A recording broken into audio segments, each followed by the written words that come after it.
we'll call our meeting to order. Our first order of business, our invocation, Pastor Miller. I saw Pastor Miller in the audience, so if he'll come up and give us our invocation, and then we'll do the pledge to the flag. If everyone would please stand. Good evening, sir. Good evening. How are you? All right, hope you are. Good. Mr. Lord, let us bow. Eternal God, our Heavenly Father, we come this day to say thank you for all the great things that you've done in our lives and how you've kept us as a city. God, we invoke your presence into this place tonight, that the decisions that are made will be to your glory and the best interest of this city. We pray, dear God, that each and every person in this room will be heard and that will be taken seriously. We pray, God, that you would lead those who are in charge. Let the words of their mouths and the meditations of our hearts be acceptable in your sight. For you and you alone, O God, our strength and our Redeemer. In Jesus' name we pray. Amen. Amen. Pastor, thank you for doing this. I thank you for the good work you and your church is doing.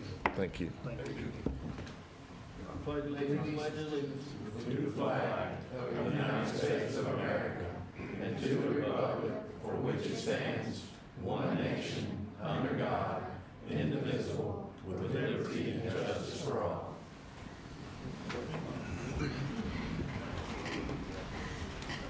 All right, next we have roll call.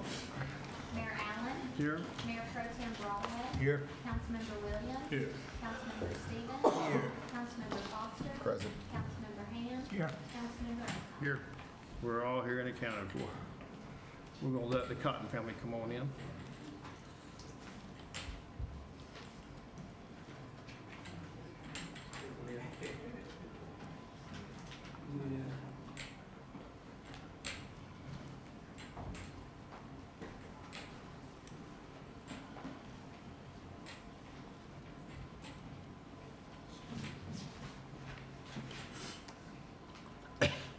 Next, we have the minutes for the work session and regular meeting of February 18, 2019 for adoption. Move to adopt. Second. Any discussion? All in favor, raise your right hand. Opposed, like one. Minutes are approved. Next, we're going to move to presentations. Our first presentation is the Run for the Wall presentation. And former Chief Gary Whaley, I see you in the very back, so I know you're here. And come on up. The floor is yours, sir. You don't look quite right out of that fire uniform.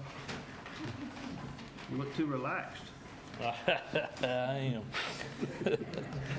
Mayor, City Council, I believe this is the first time I've come before you in a long, long time, and probably the first time ever that I'm not asking for any money. So you don't have to give me nothing.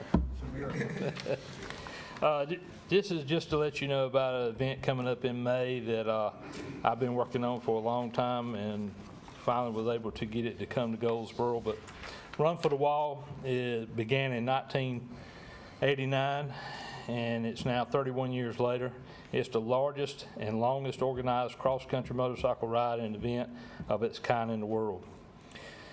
It consists of 3 routes that will all leave Ontario, California on May 15th, and there'll be approximately 1,600 to 1,700 motorcycles that will come across the United States in 3 different routes.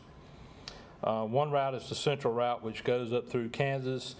The next southern route goes through the southern part of Texas and the southern states, and then the Midway Route, which comes Interstate 40 all the way across the United States and comes into North Carolina. I've been participating in this ride for the last 6 years, and this ride consists of a ride to honor our Vietnam veterans and veterans of all wars and our active members in the military. 80% of these riders will be Vietnam veterans. And so for the last 6 years, because I'm so proud of the city of Goldsboro and Seymour Johnson, I've been trying to get them to come to Goldsboro. Now that we've got some decent 4 lanes and interchanges to get there, they have chose to come to that. After a meeting that our mayor put together with myself and the colonel from the base, Seymour Johnson Air Force Base has opened up their doors to these riders and are planning a big event for that day, which will be on the 23rd, Thursday the 23rd of May. So I've met with the police chief and the sheriff, and they're going to provide escorts. There'll be approximately 350 to 400 bikes expected on the Midway Route that will be coming into Goldsboro that morning. We will leave Fayetteville that morning at 8 o'clock, and we will arrive at Seymour Johnson Air Force Base at 9:30 a.m. There'll be a flyover demonstration and a ceremony, and we'll spend approximately 2 hours at Seymour Johnson. We'd love to have you to attend that. Then we'll depart Seymour Johnson at 11:30, and we'll arrive at the First PH Church at Wayne Moore Drive in 70 at 11:45 for lunch. And we would invite each and every one of you to come and eat lunch with us that day and get to know these guys. There'll be a program there for them there. They will eat lunch, and then we'll leave approximately 1 o'clock or a little bit after 1 o'clock, and we'll head on up to Virginia, and we will arrive in Washington, D.C. on Friday before Memorial Day, and we'll take all 16 to 1,700 bikes will take our ride to the Vietnam Wall on Saturday, as we've done for the last 31 years. Guys, I have participated in this thing, like I said, for the last 6 years. It is a great event. It is a huge event that's put on that comes across the United States. And I will tell you, we ride into different towns and cities, and I'll just tell you about Cookeville, Tennessee. When we ride in there, they shut down the whole town and line the streets, and people will come out with flags and the lawn chair and watch the motorcycles come by, and then they have a big meal for all the riders at the convention center there, and usually have some Purple Heart winners and some Gold Star family members there, and just a great event all the way across the United States. These bikers will visit schools, they'll visit veteran hospitals, and they have an agenda all the way across the United States to bring awareness to POWs and MIA still missing from the past wars. Great way to honor our military, great way to honor our fighting men and women, and we enjoy doing this. I'm part of a group called Mission M25 that is the support group for this, and it's our job to get them across and provide hydration and snacks and pick up their broke down bikes and those things like that. So we come across the United States with them every day. It's a 10-day trip. What I wanted to do tonight was just to inform you that it was going on. Please ask you to be there. Councilman Broadway, I really need you there at the church that day, so mark your calendar. We'd like to recognize you as our Vietnam veteran that you served so honorably there. And Councilman Ham, please try to be there that day so I can recognize y'all that day when we get there. And I want all of you to attend if you can. We'll have plenty of food. So just please come and show your support to these guys. We have been able to really honor them over the past years with fire trucks and over bridges and overpasses, and churches and faith groups and other different groups will line the bridges with flags and just honor them as they come through there. And it really brings a lot of healing and a welcome home to the ones who never got a true welcome home. And so that's what we keep doing every year, and so we're doing it this year. Like I say, this will be the first time they've come to Goldsboro. Hopefully this will not be the last time they come to Goldsboro. Hopefully it will be a yearly thing. We're looking forward to it and trying to make plans to make sure it's a great event. I will say that the police chief and the sheriff's department has been tremendous in helping us get this ready to organize. Just to give you an idea, they're going to come down the new bypass, turn on 13, and come straight into Berkeley Boulevard about 9:30 that morning, and come on to the main gate of Seymour Johnson Air Force Base. Then we'll leave out the rear gate, go by the Chevrolet place, get back on 70, and come up to Wayne Moore Drive, exit off Wayne Moore Drive, and then go to the church to eat. Then when we leave, we'll go all the way down Wayne Moore Drive, hit the new bypass, and hit 795 and head on up to Washington, D.C. So we appreciate y'all being there, recognizing them, and it's a great opportunity for me to show off my hometown, and so I'm excited about it, and I hope that y'all can all attend. I hope that maybe the newspapers and radios will help broadcast that, and we would ask anybody in the public to come and line those streets and wave their flags, wave their hands, wave their hat, just welcome them home. And so it's a great event. So thank you for giving me the time, and good to see all of you again. Any questions, Chief Woods? Thank you, Chief. Yes, sir. Thank you. Thanks for your work, and thanks for getting us to Goldsboro. That's a great thing. We appreciate that. All right, next we got a resolution of special appreciation for service rendered by Kathy Gwantley as an employee of the city of Goldsboro for more than 16 years. So Kathy, I'm going to read it and then you can come up. Whereas Kathy Gwantley retires on May 1, 2019 as a permit technician in the inspections department of the city of Goldsboro with more than 16 years of service. Kathy began her career with the city of Goldsboro on October 16, 2002 as Office Assistant 2, which was a permit clerk with the inspections department. Her position was reclassified as a permit technician on January 1, 2016, where she has served until her retirement. Kathy has proven herself to be a dedicated and efficient public servant who has gained the admiration and respect of her fellow workers and the citizens of the city of Goldsboro. Whereas the mayor and the city council of the city of Goldsboro desires, on behalf of themselves, city employees, and the citizens of the city of Goldsboro, of expressing to Kathy their deep appreciation and gratitude for her service rendered by her to the city over these years. Therefore, be it resolved by the mayor and the city council of the city of Goldsboro, North Carolina, that number one, we express our deep appreciation and gratitude to Kathy for her dedicated service rendered during her tenure with the city of Goldsboro and offer her our very best wishes for success, happiness, prosperity, and good health in her future endeavors. This resolution shall be incorporated into the official minutes of the city of Goldsboro and shall be in full force and effect from this, the 15th day of April 2019. I offer this for adoption. So moved. Second. Any discussion? All in favor, raise your right hand. All right, Kathy, you know the deal. Come on up.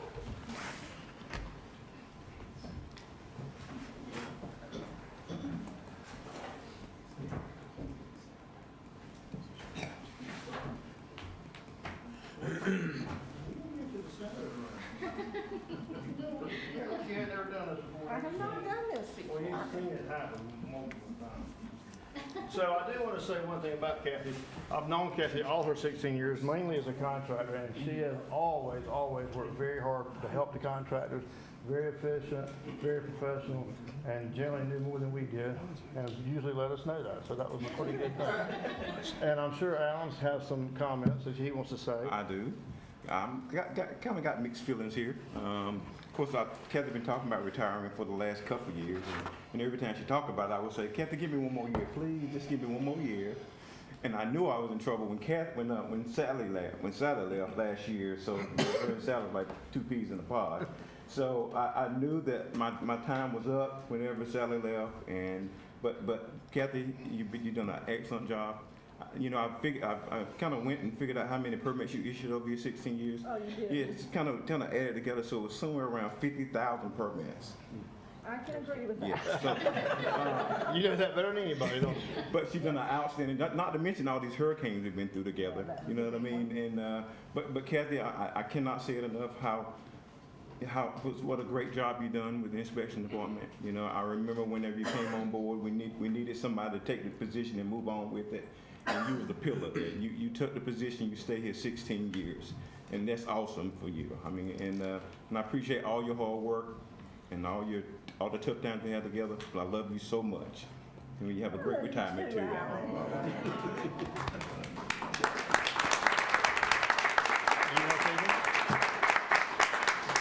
I have enjoyed working with the inspections department. It's been interesting. I've learned a lot. I've met a whole lot of people. Some I like, some I didn't. But it's been a very learning experience, and I wouldn't give it up to the world, except it's time to go. I would work for you another year if I wasn't getting a year older. But it's that time, so I feel like it's a good time.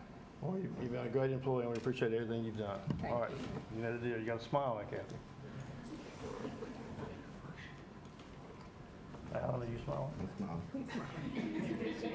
Yeah, really. Smile, Kathy. I'm smiling. Oh, we gotta get two? Oh, okay.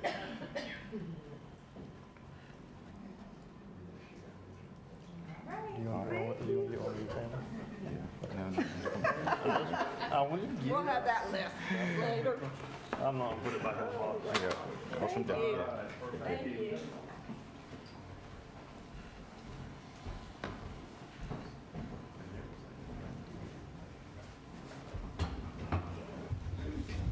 All right.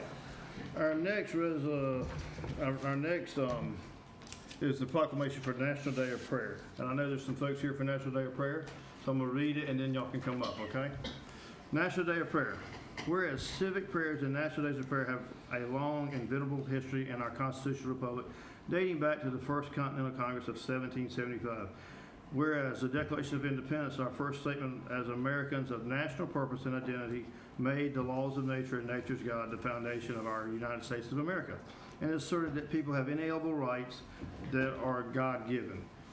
Created in 1952 by a joint resolution of the United States Congress and signed into law by Harry S. Truman, President, the mission and purpose is to encourage prayer for our country and personal repentance. And in 1998, legislation setting aside the first Thursday in May of each year as a National Day of Prayer was passed unanimously by both houses of Congress and signed by President Ronald Reagan. The Supreme Court has affirmed the right of state legislators to open their sessions with prayer, and the Supreme Court and the U.S. Congress themselves begin each day with prayer. Whereas this year, Wayne County United in Prayer is hosting its annual local National Day of Prayer event.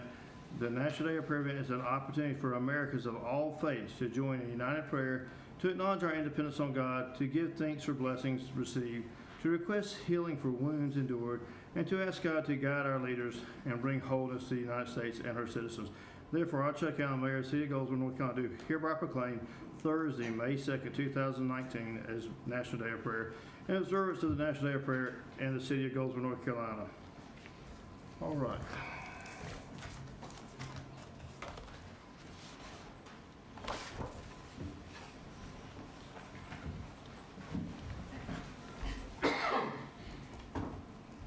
You want to speak first? Well, my name is Philip Sexton. I'm a family pastor at Bethel Church. With me is Captain Sherry Stokes from the Salvation Army. And this year we just wanted to invite council, mayor, everyone out to our National Day of Prayer. And Captain Stokes has the information for that. Yes, so that'll be May 2nd, 2019. It'll be at our Goldsboro YMCA, and it'll be at 7 p.m. And we're going to have praise and worship. We're going to have many city representatives that are going to be there praying for our community, which is greatly needed. All right, well, let's do the, and Councilman Broadway is going to be there to represent the city as well, right? Yes. Good deal. Awesome. Okay. All right, well, let's do a picture. That's, are you smiling? Yeah, good job, man. Good job. I do want to tell y'all one minute, totally off the subject, but a couple of weeks ago, I was invited to go to the Maxwell Center where Philip was there with, I bet there was 800 to 1,000 of our youth, all churches from all over the county. It was just unbelievable, and I'd never been to anything like that. And you do that a couple times a year, Yeah, we do it usually 2 to 3 times a year. and tell me what you call it? Max out the max. But is that what the name in That's the general? name of it. Okay, all right. Every So, Sunday, right? Yep, it's but every fifth but Sunday. if you have kids, I encourage you to get your kids in these youth groups because it was unbelievable the amount of kids I saw in there, and I was really impressed with what y'all were doing, and I think they were actually having a good time. Yeah. So that was good. Absolutely. All right, well, here's your proclamation, and I'll let y'all figure out who's going to do what with it. All right. As always, sir. thank you for what you're doing. Okay.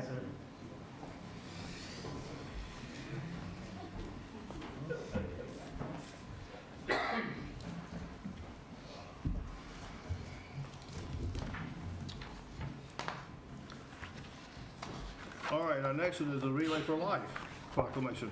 Whereas Relay for Life is an American Cancer Society signature activity offering our community a chance to participate in the fight against cancer.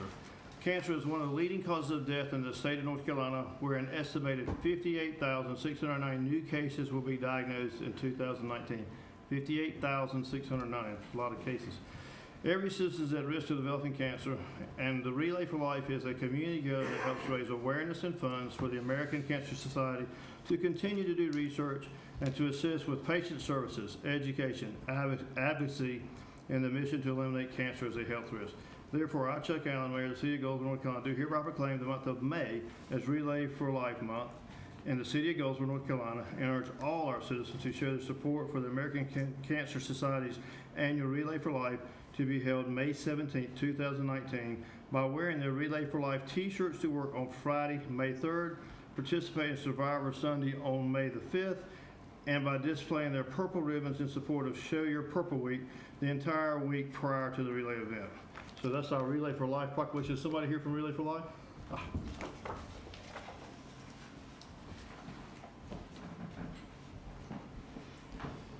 do have a little bit to say. Go right ahead.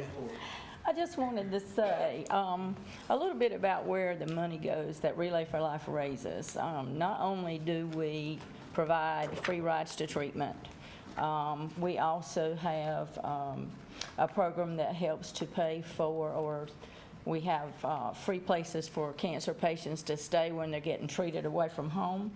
I had to write it all down so I wouldn't forget. We have our 24/7 call center where when a cancer patient gets diagnosed, they can call there 24 hours a day, 7 days a week. It never shuts down for information. So if they get diagnosed that day, they don't think of the questions they want to ask their doctor. At 3 o'clock in the morning, they can pick up the phone and call. There's nurses on call there that can answer their questions, that can ease their mind, give them accurate information so that they can make their own informed decision on their choice of treatment. And one other thing, we have over $14 million in cancer research just in North Carolina alone at our major medical universities. Mr. Allen said a few minutes ago about the newly diagnosed cases this year. Well, it's quite a few more than it was last year. So you know, if you know cancer survivors, you know people, you have your families and friends, people are diagnosed with cancer every day. And so if we don't keep supporting the cancer research, we won't have anything to treat it with. So I want to thank you all for your continued support. Thank you. Well, thank you for what you do. Thank you. Y'all doing all the hard work.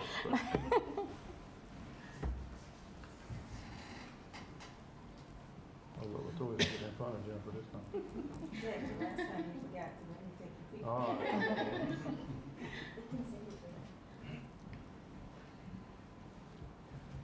Thank you. Thank you very much. Thank you. Thank you very much for what you do.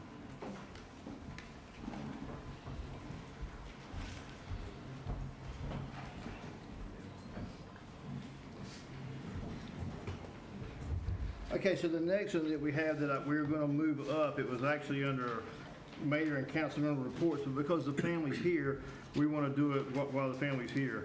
And that's the proclamation honoring the life of Dorothy Cotton. So I'm going to read that, and then we'll have the family come up. And I didn't know Miss Cotton, but she must have been a very special person, because there's been a lot of conversations about this proclamation and what she meant to the community. So it's really an honor to be able to read this. So here we go.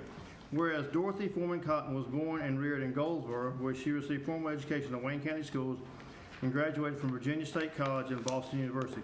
Ms. Cotton served in President Jimmy Carter's administration and was Director of Student Services at Cornell University. Ms. Cotton was an American civil rights activist who was a leader in the civil rights movement and a member of the inner circle of one of the main organizations, the Southern Christian Leadership Conference, that we know as the SCLC. Beginning in the 1960s, Ms. Cotton was an education director at the SCLC, where she worked alongside other civil rights icons, and that is an advisor to Dr. Martin Luther King. While at SCLC, Ms. Cotton ran the citizenship education program, training the disenfranchised on the importance of political participation, voter registration, and nonviolent protest. Ms. Cotton, a civil rights icon and social justice activist, was known as a powerfully motivating speaker, teacher, and workshop facilitator who influenced and changed the lives of many people. Whereas Ms. Dorothy Cotton Jubilee Singers DCJS was founded in 2010 by Dr. Baruch Whitehead, Associate Professor of Music Education at Ithaca College, and is dedicated to the preservation of the Negro spirituals, often sung by Ms. Cotton as a way of relating the message about civil rights. Whereas Ms. Dorothy Foreman Cotton passed away in Ithaca, New York on June 9th, 2018 at the age of 88. The members of the Dorothy Cotton Jubilee Singers will be honoring her legacy in the town of her birth, which is Goldsboro, and are planning a memorial celebration in her honor on Sunday, May 12, 2019. Therefore, I, Chuck Allen, Mayor of the City of Goldsboro, North Carolina, do respectfully honor the memory of Dorothy Foreman Cotton for the contributions she made to the civil rights movement. So there's the Cotton family. I know some of you are here. Y'all want to just come up a minute?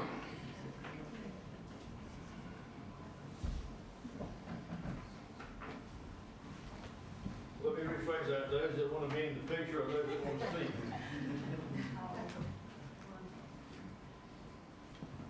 Thank you. How are you?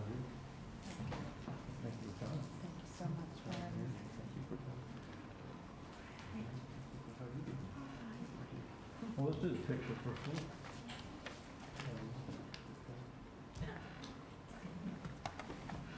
Everybody fix their hair. And you gotta smile. There's a lot to go on right here now. Now you look, hold this thing. There you go. Now you got it. Thank you so much. Thank you. Come back. Same pose.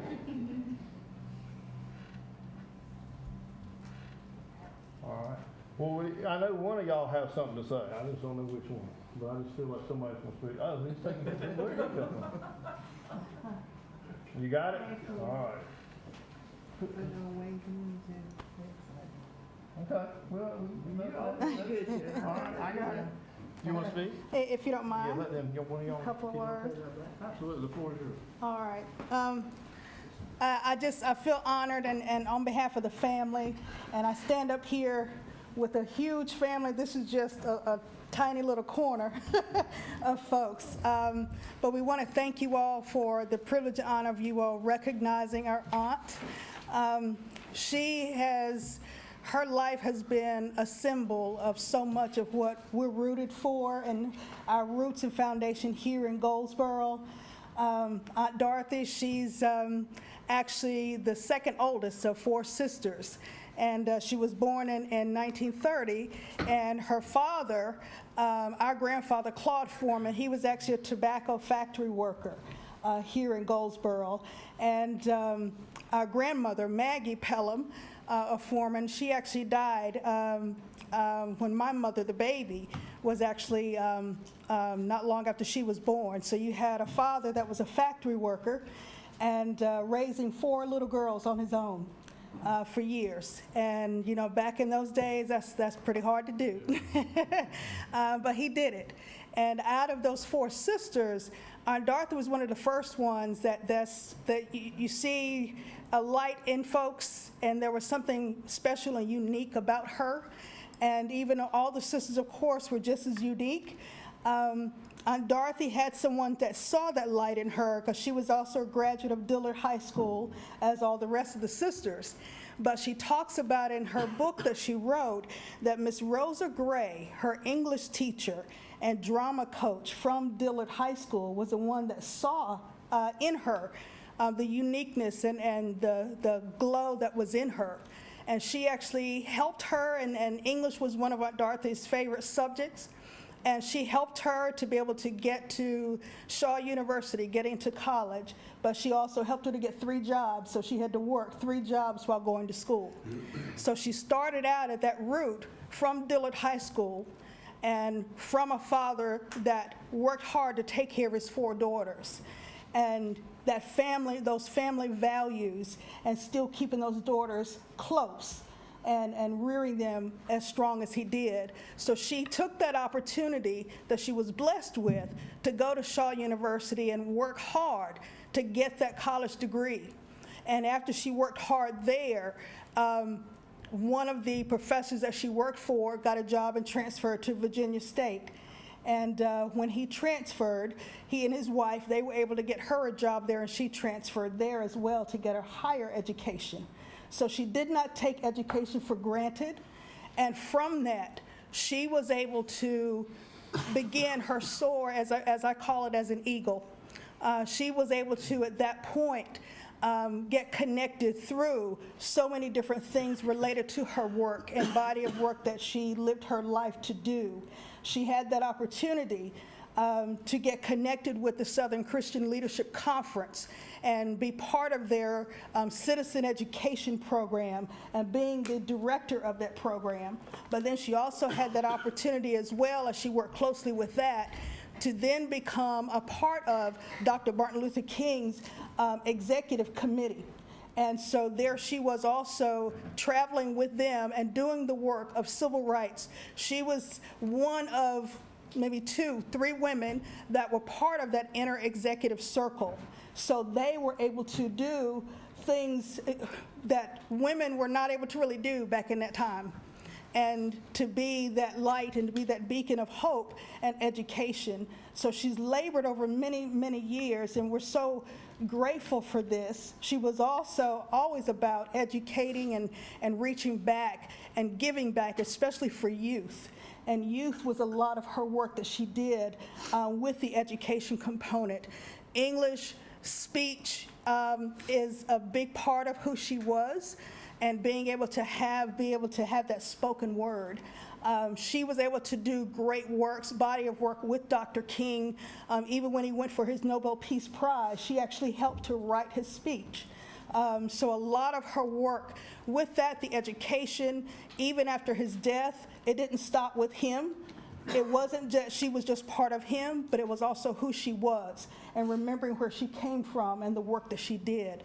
So she continued up until she couldn't travel anymore, up well into her 80s. She was still trying to travel.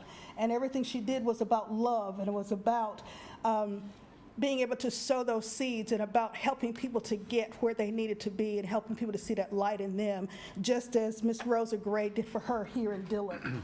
And when she left us back in June, the day after her birthday, basically, it still left the room and so many people that she's touched with her love of music, her love of the English language, her love of education, and working hard for your future and being able to sow those seeds in youth and those coming behind us.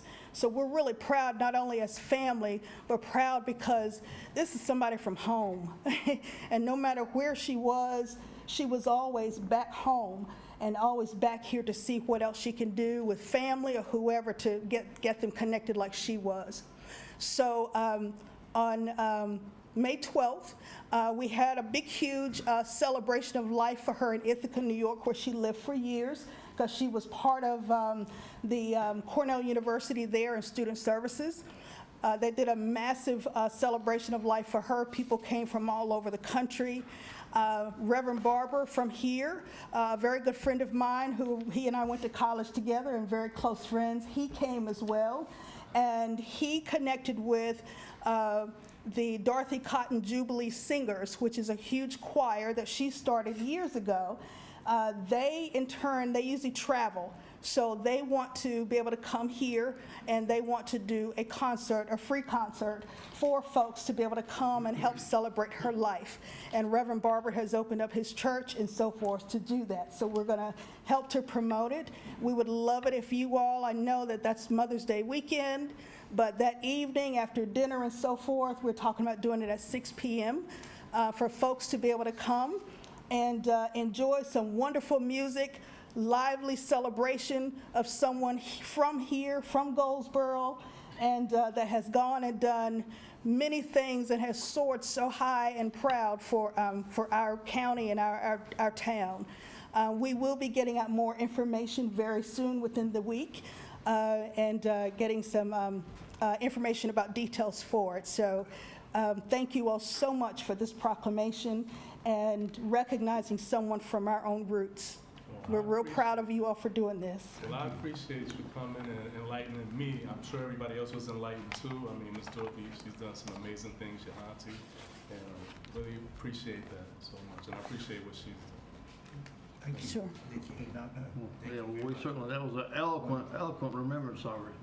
Thank you. That view, so, and I'm sure we'll help you advertise the May 12th event and anything, because I think it'll be well attended. I don't think you got to worry about that. Thank But you so y'all- much. Thank the whole family for coming up tonight. Yes, all of us are actually descendants from the different sisters. Okay. So they are from the oldest sister and I'm from the baby sister. Well, that's great. Well, thank y'all for taking the time Yes. to come tonight. Remember. If you don't mind, I'd like to leave this with you. If you'd like to pass it around, it's just a little, Yeah, you can leave it hand it to Melissa, and she'll pass it around to us and get All it. right. That'll be fine. thank you all All so right. much. Thank you so much. Have a great night.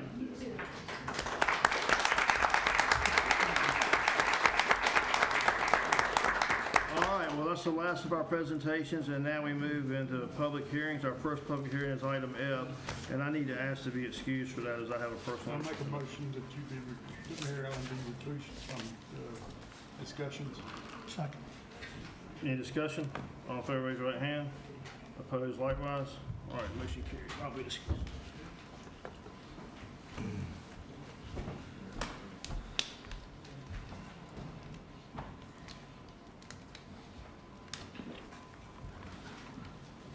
Good evening, council. Item CU 219 is JBA Properties 2 LLC. The property is located on the west side of Arrington Bridge Road between Westbrook Road and Pecan Road. The applicant's requesting a conditional use permit to allow a concrete recycling business with outdoor storage within the I-2 General Industry Zoning District. Recycling of metal, paper, and other materials is a permitted use within the I-2 zoning district only after the issuance of a conditional use permit approved by City Council. The total area of this tract is 150 acres. However, the submitted site plan indicates that the applicant intends to use approximately 9 acres of the property for the concrete recycling business. Hours of operation are 8 a.m. to 5 p.m. Monday through Friday, with 1 or 2 employees on site. The submitted site plan indicates a 50-foot wide paved access drive extending from Arrington Bridge Road about 120 feet to a gated entrance. This is the access for the property. According to the UDO, 1 parking space per employee and 5 customer parking spaces are required for the recycling business. The applicant's requesting a modification of the city's parking requirements since heavy commercial trucking operations will involve hauling and delivery of recyclable materials. Members of the public will not be allowed to conduct business at the site. Existing vegetation surrounding the site satisfies the city's landscape requirements for the proposed use. In addition, the applicant proposes to provide a landscape berm along the frontage of the property to satisfy street tree requirements, as well as screening requirements needed for outdoor storage. Materials stored within the identified outdoor storage area should not stack higher than the landscape berm and/or be visible from the public right-of-way. The subject property is located in a special flood hazard area known as the 100-year floodplain. The applicant will be required to complete a floodplain development permit application in accordance with the city engineering requirements. The applicant has submitted the necessary paperwork or documentation to obtain that permit, as well as receiving the state permits that is required to operate the recycling business. At this time, there is no action necessary, and the Planning Commission will have a recommendation for council's meeting on May 6th. Here are some pictures of the site.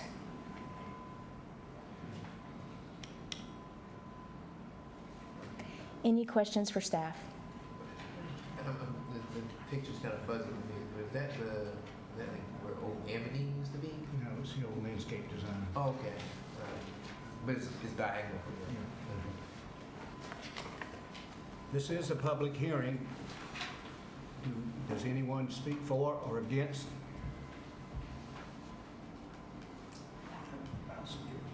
If not, then you need to be sworn in, sir. If you will raise your right hand and place your right hand in the Bible, do you swear or affirm the comments you are about to provide are the whole truth and nothing but the truth and nothing but the truth? Thank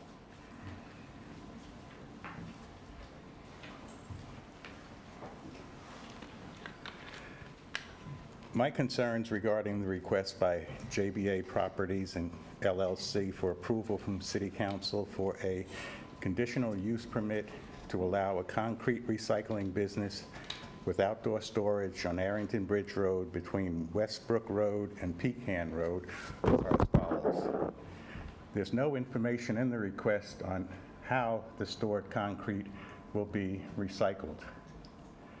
And will the recycling involve the crushing of concrete? And if so, to what extent?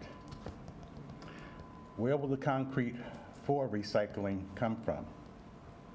Will it include old buildings or old slabs of highway concrete with lead paint and other known or not yet known toxins and contaminants? Initially, it'll be a small operation and will only use approximately 9 acres. However, the total area requested to be rezoned will be allowed for what is now a small operation to grow and expand to over 150 acres of land. This is a special flood hazard zone of the Neuse River, which I believe is upstream from the main water supply for the city of Goldsboro. Your hat is hitting the mic. Oh, I'm sorry. And for the city of Goldsboro, Seymour Johnson Air Force Base, and other areas in Wayne County. If the recycling involves the crushing of concrete, that will result in continuous, long-term, lead and concrete contamination of the air we breathe, our land, and also our water supply.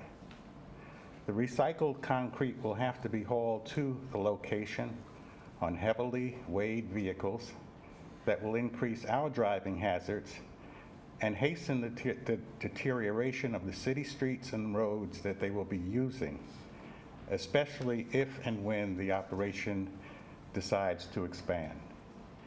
Based on these reasons, I'm opposed to the request for the conditional use permit. Thank you, sir. You're welcome. Anyone else wish to speak? Since Mr. Taylor's a lawyer, you don't have to be sworn in. Thank you. You've already failed. Thank you, Mayor Pro Tem. Broadway, appreciate that. So my name is Trey Taylor. I'm an attorney here in town with Warren, Carl, Walston, Taylor, and Smith. I'm representing JBA Properties 2 LLC, which owns this property. Several points I'd like to make. First, I did receive an email from Mr. David Wheel. Everyone knows Mr. Wheel. And his family owns about 18 acres across Arrington Bridge Road west of this property that is being requested for a conditional use permit. And he says that his family's owned the land for over 50 years. And he says, we have no objection to the approval as we consider the proposed use to be appropriate for this area and for this property. So that's from Mr. Wheel. This property does have a permit from the Department of Environment and Natural Resources to operate the facility there. And of course, to obtain that permit, the property owner has to comply with federal and state water quality laws and erosion and sedimentation control rules and regulations. The floodplain development permit, as I understand, it's actually been issued, so property's in compliance with the floodplain rules. I'm not aware of any neighbors who have complained about the operations so far. I'll speak to what the gentleman said in just a minute. But it will be a concrete crushing facility. It will have dust suppression system and all necessary equipment in place as required by its state permit in order to be a good neighbor and not contaminate the air, the ground, or the water, and provide the necessary safeguards for the general public in this operation. As you heard, this is a permitted use in this industrial zone. We are talking about 9 acres out of 150 for the conditional use permit, not the entire 150 acres. There's a gated entrance, which will prevent the general public from coming in. This operation is not for the general public to bring whatever they want out there. It's restricted access. There will be a landscape berm to conceal the stock material that's stockpiled there briefly while it's waiting to be crushed, and the material should not be stockpiled higher than the berm. The objections, as I understand them, are pretty much speculation. We don't have the information on what's going to be recycled. Well, it's going to be concrete. It's going to be crushed there. And, you know, these days, everything that can be recycled is not disposed of improperly, but is provided for a new use. And so this recycled concrete can be reused so it doesn't wind up in the wrong place or landfill or wherever. They're not, by federal and state laws and regulations, they cannot take in concrete that has toxins or asbestos or materials that cannot be crushed and, at the facility. So they're not asking for any waiver of any environmental laws. Those laws will continue to apply. To speculate that, well, the owner will come back and ask that all 150 acres be rezoned, that some massive concrete construction crushing plant will be installed there in the future. Again, there's no reason to deny the permit for this 9 acres. That's what is before us today, not the 150, but the 9. And if the operation was to grow, they'd have to come back and ask your permission for a conditional use permit for the other 141 acres. So that's a red herring, quite frankly. It's speculation with no basis in fact. Again, this facility will have to comply with all laws that prevent the contamination of air, ground, and water. Every business that opens in Goldsboro that has people come to it involves people driving to it. We'd never open another business if we said we can't have any more cars or trucks on the road. Some businesses involve trucks. They pay a lot of taxes and gas and diesel taxes to help maintain the streets. And again, to speculate that this operation is going to somehow result in terrible deterioration of the streets is an unfounded reason that does not justify the denial of this conditional use permit. And so having said that, this will be a good neighbor, has been a good neighbor, will continue to be a good neighbor, and will comply with all applicable federal and state laws, especially those regarding the environment. Mr. Attorney, Yes, sir. what are some of the usages that this recycled concrete could possibly be used for? Not to speculate, but just what are some of the usages? Good question, Mr. Stevens, and I don't know all of them, but I know it's used in building roads. That's the primary use, as I understand it, is crushed concrete is used as a foundation to build roads. Okay, can it also be used for storm gutters and our You may know more about it than I do, Mr. Stevens, but I would think anything that concrete is made out of concrete that this crushed concrete could go into. All right, Yes, sir. Okay. Thank you, sir. Mr. Teller, how are you today, sir? Good, Mr. Williams. I have a question pertaining to, I know you said that the concrete wouldn't be contaminated, but if it's gonna be crushed, it's gonna create dust. And all concrete has silica in it. Silica is cancer causing. So that's something that's concerning me. You know, there is some health issues that crushing concrete can bring. Yes, sir. So how are you going to handle? They have a dust suppression system, which includes a water suppression system. And it's my understanding, in order to get the state permit from the Department of Environment and Natural Resources, they had to show that this equipment they have would prevent the kind of dust and particles from being released into the air. So is there going to be someone on a regular basis that comes there and makes sure that they are, you know, doing everything that's proper as far as? So that's a good question. To my knowledge, once they get the permit, the state doesn't come back unless there's a complaint. So I don't think they have a regular annual renewal of the permit. I think once they got the state permit, they keep it unless they're found to be in violation of the erosion, air quality, any of those type of laws. So nobody's monitoring the concrete that's coming in, basically?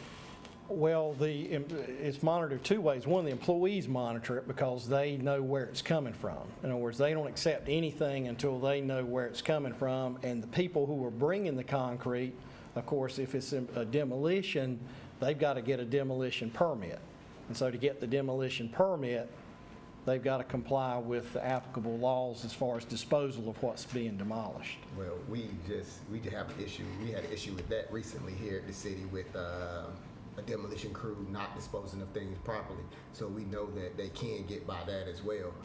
It's not hard to get by not disposing of things properly. So you could have concrete with asbestos in it or anything else and brought there, and it could be recycled as well and put into our air as well. Mr. Foster, nobody's monitoring. Well, I would disagree that nobody's monitoring. I mean, again, the property owner will know where every load of concrete comes from, and and most of it's going to come, if not all of it, from a demolition project. And that to get the permit for the demolition, you've got to know where you're going to dispose of it. And again, anytime somebody has a complaint, if they suspect illegal dumping, which I don't disagree, that does happen. But if there is a complaint, certainly the federal, the state, even the city officials can come out there and investigate it and take appropriate action. But, innocent until proven guilty. Until we know that they're violating the law, they need to be presumed to be obeying the law. I'm just saying that it's not, the safeguards that you kind of sort of claim from the beginning really aren't there. I mean, it's really an invisible safeguard technically, because you can still take that concrete out there and dump it, because if I'm a worker, even though you're saying it came from this site, I don't personally know whether that site had asbestos in it or not. So you're bringing me concrete on the basis of just saying it came from this site. I don't know whether it came from somewhere else, or what you're doing as with that demolition company. I mean, like I said, we have that problem, right? We had that problem recently with a demolition crew here not disposing of materials properly. So it could have harmed our citizens and just people, animals, anything in the community. So now we're expanding this that could possibly do the same thing where our water treatment plant is and everything else out there that could contaminate that area as well.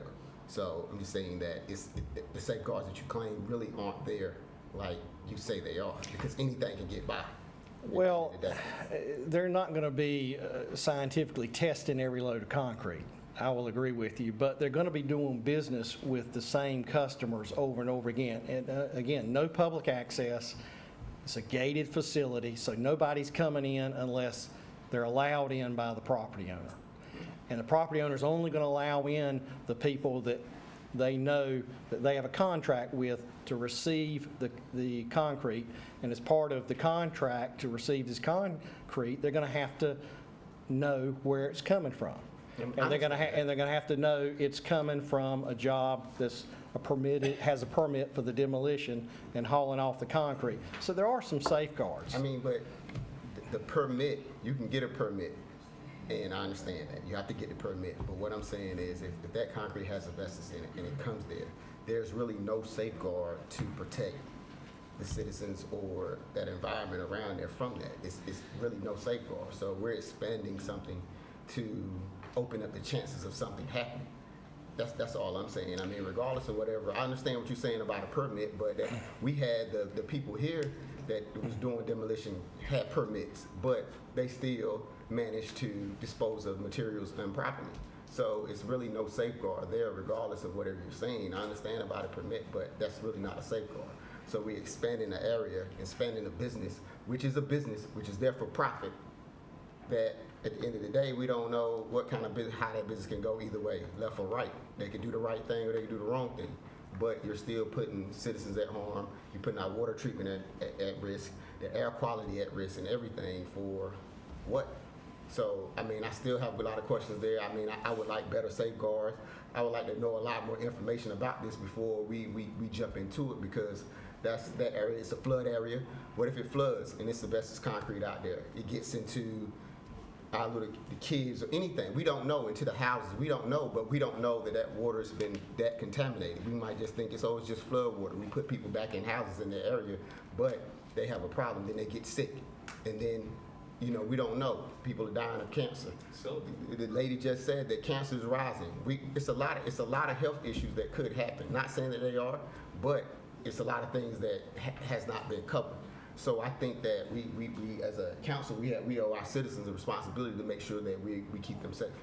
So. I understand all of that. We have all the equipment required by the state to operate the facility, to suppress the dust, and all the safeguards in place as far as the concrete that's coming in that the state requires. Thank you, sir. Thank you very much. Thank you. Anyone else speak for or against? If not, Randy, we need to go get. And I now close this hearing, and we'll start. Here comes the mayor.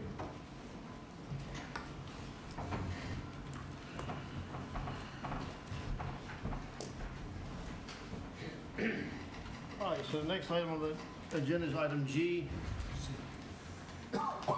Russell G. Spence, south side of Carriage Road.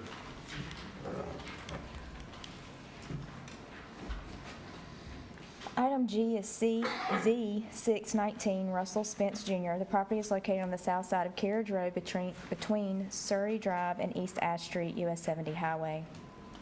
The applicant's requesting a rezoning of 2 lots from R20 to general business. The applicant owns property directly east of the subject property and is currently zoned general business. It does consist of 2 lots as shown on the map, and both lots are .46 acres.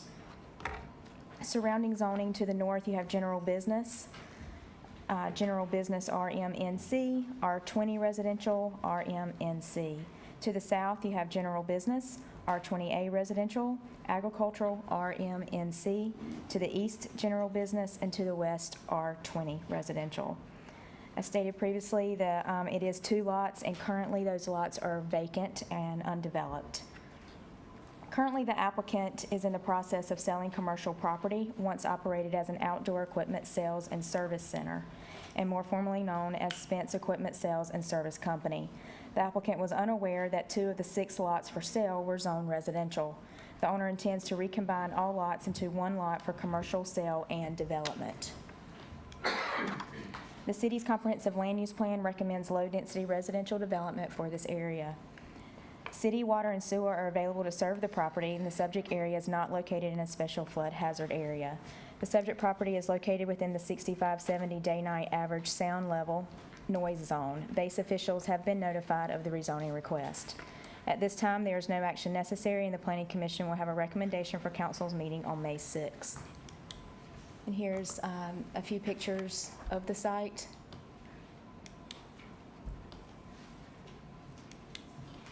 Any questions for staff? Thank you. Seeing none, this is a public hearing for the rezoning of 2 lots from R20 residential to general business. Would anybody like to speak? Anybody like to speak for or against? Seeing none, we'll close this public hearing and move to the next. Item H, which is Z0719 Lonnie W. Gillespie Jr. As the mayor just mentioned, this is item H, Z719 Lonnie Gillespie Jr. The property is located on the west side of US 117 bypass between Street and Sunny South Street. The applicant's requesting a rezoning from R6 residential to ONI1, which is office and institutional. The property area is .25 acres. Surrounding zoning to the north and south, you have R6 residential, to the east, shopping center, and to the west, R6 and ONI1.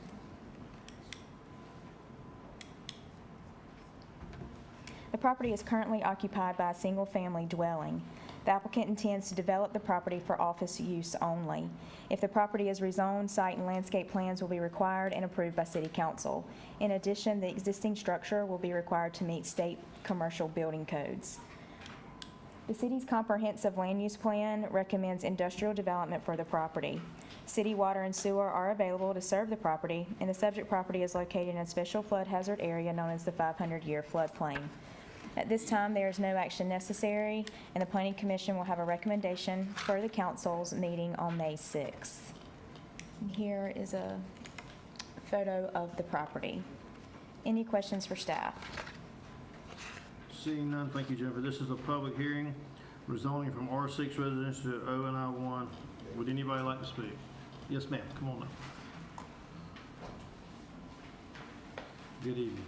If you don't mind, will you give Melissa, our clerk, your name and address, please, ma'am?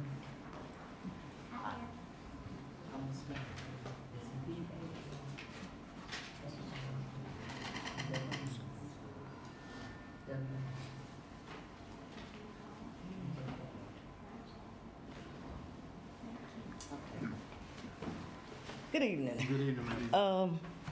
The house that is talking about rezoning is right across the street from my property. Okay.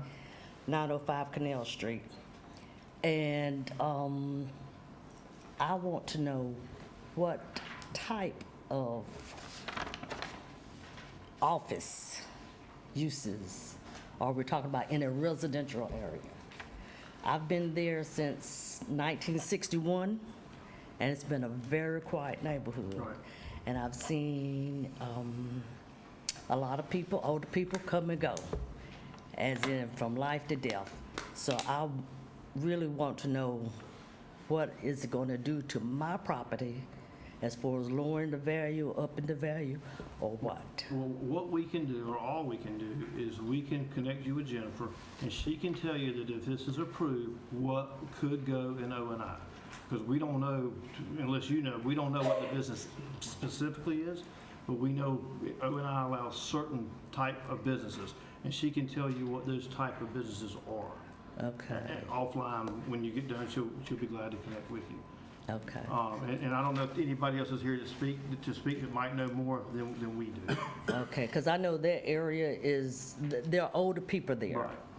Highly residential. Okay. And one of the ladies that live at the beginning of the street, when you come across Elm Street, she's 90-some years old. And I spoke to her before I came, and I told her I would let her know what's going on. So do I have a nay or yay at this point? Well, all this is, ma'am, is a public hearing for people to come in and speak. Okay. So what happens is our planning commission is sitting right behind you. They're Okay. hearing what everybody says. They'll go in, they'll evaluate it based on the law, and they'll come back to the city council with a recommendation. And our first meeting in May will be that yay or nay you're looking for. It won't happen tonight. Okay. Okay, so, but Jennifer, maybe if you had a little more information, that might help you or not help you, but she can help you with what can go in the O&I zone, what businesses could locate in there, okay? Okay. Does that help you? All right. Would anybody else like to speak for or against? Yes, sir. Swear in. No, you don't have to swear in, I just need to know. If you give her name and your My address. name is Lonnie Gillespie. I'm a real estate broker out of Clinton, North Carolina. The owner couldn't be here. He's an attorney there in Clinton, and I'm helping him just remodel this property. During the time that we've been there remodeling it, we just noticed the surroundings. And as a broker, we always look at the highest and best use of a property. We have talked to some of the neighbors around there. There's a lot of vacant houses around there. And most of everything that's being offered to the people there is a loan to fix their houses with. And like the lady said, most of those people, they're old.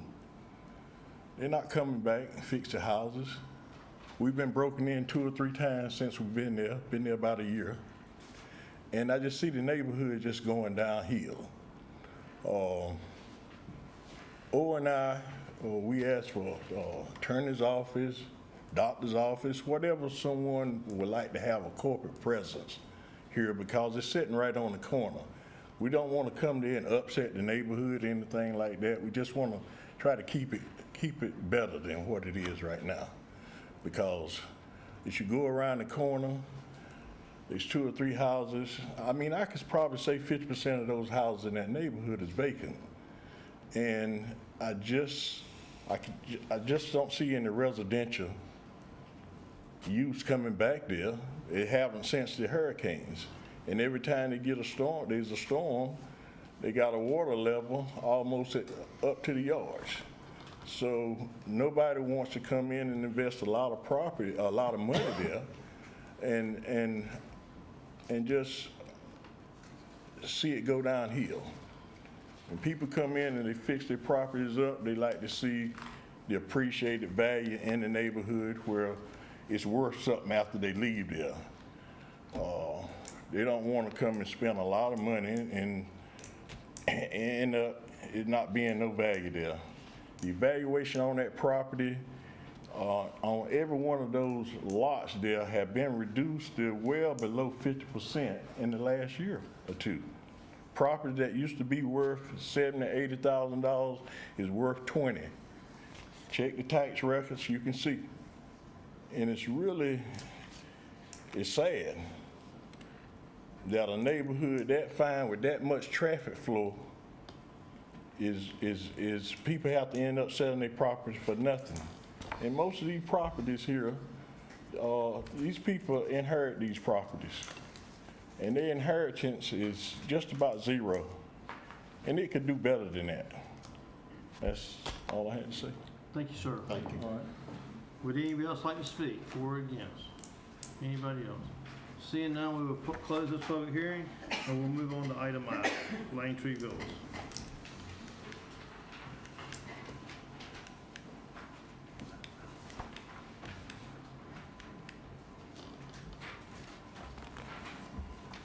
Item I is Z819 Lane Tree Villas. The property is located on the southwest corner of Salem Church Road and US 70 bypass. The applicant is requesting a change of zone from highway business to R12 residential conditional district in conjunction with a conditional use permit to allow for a 24-lot plan unit development, which we refer to as a PUD. The total area of the property is 11.45 acres. Surrounding zoning, to the north you have R20, to the south R16, and highway business, to the east R16 residential, and to the west R16 residential. The property was recently rezoned from R16 to highway business by the City Council in 2018. At that time, the applicant had indicated his desire to develop the property just north of Titleist Drive for duplexes, which is a permitted use within the highway business zone. The property is located within the city's ETJ and is currently vacant. The applicant now proposes a 24-lot plan unit development, which is not permitted within the highway business zoning district.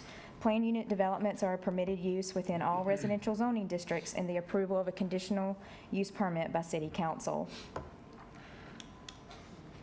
The city's adopted land use plan designates this property for industrial use. The preliminary plat that was submitted indicates a 24 lots based on the R12 district regulations. PUD design standards allow for the minimum lot size, width, and setbacks to be reduced by 40% from the specifications of R12 zoning district. City water is available to serve the property, and the developer has the option of extending sewer service to the subject site. The developer indicates sanitary sewer services will be provided by individual septic tanks. Each lot will have direct access from Titleist Drive, which is a 60-foot public right-of-way. However, Titleist Drive is privately maintained. Parking is required at 2 spaces per unit for the development of townhomes. Adequate parking is provided on each lot or for each lot. At least 20% of the total project area shall be reserved as commonly held open space, and the plat reserves 2.99 acres as permanently managed open space. Street trees are required along Titleist Drive, and staff is working with the applicant to ensure landscape requirements are met per the city's UDO. At a minimum, each lot shall have 1 large tree or 2 small trees in fulfillment of the residential street yard requirements. The applicant is also proposing a 4-foot high landscape berm adjacent to the US 70 bypass.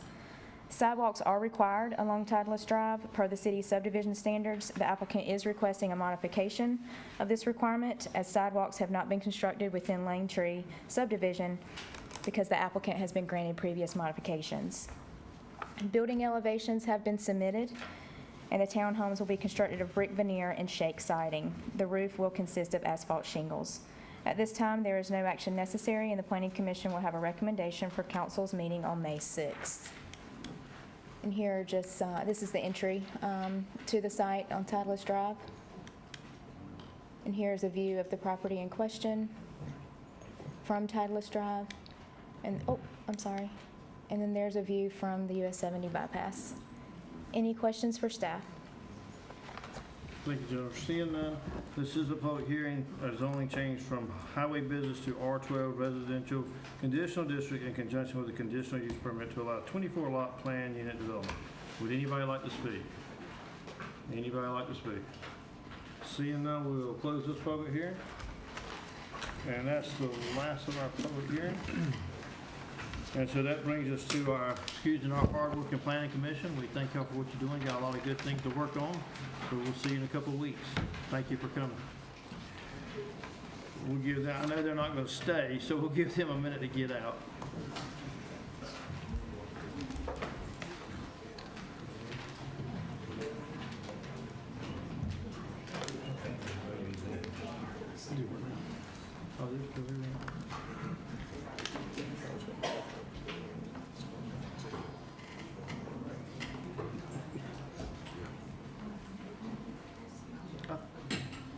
We'll give them one more second.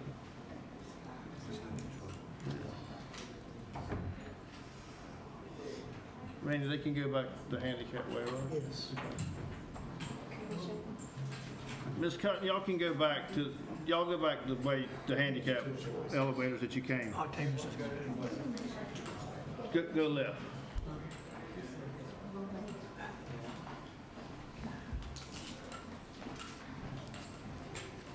Thank y'all again for coming. Thank you. Thank you. All All right, next we'll bring us to our public comment period time. This is a time where any member from the audience can speak for up to 3 minutes on anything concerning Goldsboro. Would anybody like to speak? Would anybody like to speak? All right, seeing none, we're going to close our public comment period, and we're going to move to consent agenda. I do want to mention that on the consent agenda, on item M, we did add one residence on Virginia Street that had burned, so it might not be to the public. If you look down the list, there's one more house that the building inspector requested we add at the very end, and we did do that. So 107 Virginia Street. And that's a house that had burned on Virginia Street for those of you that might care. About 17,000 addition to the contract. Okay. All right, so with that, we have the consent agenda. Mayor and City Council submitted for your consideration is consent agenda items J through O as amended as discussed by Mayor Allen. Move to adopt. Second. Any discussion? Individual vote? Mayor Allen? Yes, ma'am. Mayor Pro Tem Broadway? Yes. Councilmember Williams? Yes. Councilmember Stevens? Yes. Councilmember Foster? Yes. Councilmember Ham? Yes. Councilmember Acon? Yes. All right, the consent agenda is approved. Items requiring individual action, there are none. City manager report, there is none. Mayor and councilman reports, we'll start with Councilman Raycott. No report. Councilman Ham? No. Councilman Foster? No comment. Councilman Williams? No comment. Councilmember Stevens? No comment. All right. Councilmember Roy? No. Okay. Well, I do have just a few things I want to mention. First off, April is the month of the military child.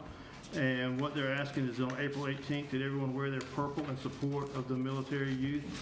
We did do that. We have turned our fountain actually downtown, thanks to our great staff. We've turned our fountain purple, so that represents that. Also, Relay for Life's colors are purple too, so we can dual purpose that. I do want to say this past weekend, they had the 41st annual Kiwanis Road Run downtown. It was great to see those folks downtown. The weather held off for them. Man, I just kind of thought it was interesting. The Kiwanis Road Run is the second oldest in the state. So that's pretty neat. They've been going on 41 years. It looked like they had a really good turnout, and I think they plan to be back next year. So that's exciting. I just do want to mention two other things, and that is that our air show is coming up April 27th and 28th. I hope all our citizens will go out and see our base, see the great things going on there. It's a chance to go on base, you and a couple 100 other thousand people, but it's still a great chance to go to the base, see that partnership, see all the stuff going on out there, and they do that to welcome the community. So I hope that people will go do that. Same note, we'll have a lot of visitors in our town that same time, that same weekend. So I hope everybody will do anything they can and do their part to help keep our city clean. I know that the city ourselves, we're having a community litter. Well, we're having two. We're having a staff litter pickup day that is volunteer, but we're hoping we'll get a good turnout from our staff ahead of the air show, and we're going to pick up some of the problems. And then LaToya is working on having a community litter pickup day, and she'll be putting out more information on that in May. And we hope to get some participation in that. And we just want people to get involved with the litter situation and doing what they can, but especially ahead of this air show, we need to do anything we can to clean up our city. And I think that the only other thing I do want to mention is our summer youth program. Looks like it's really taken off. There's been 106 applicants.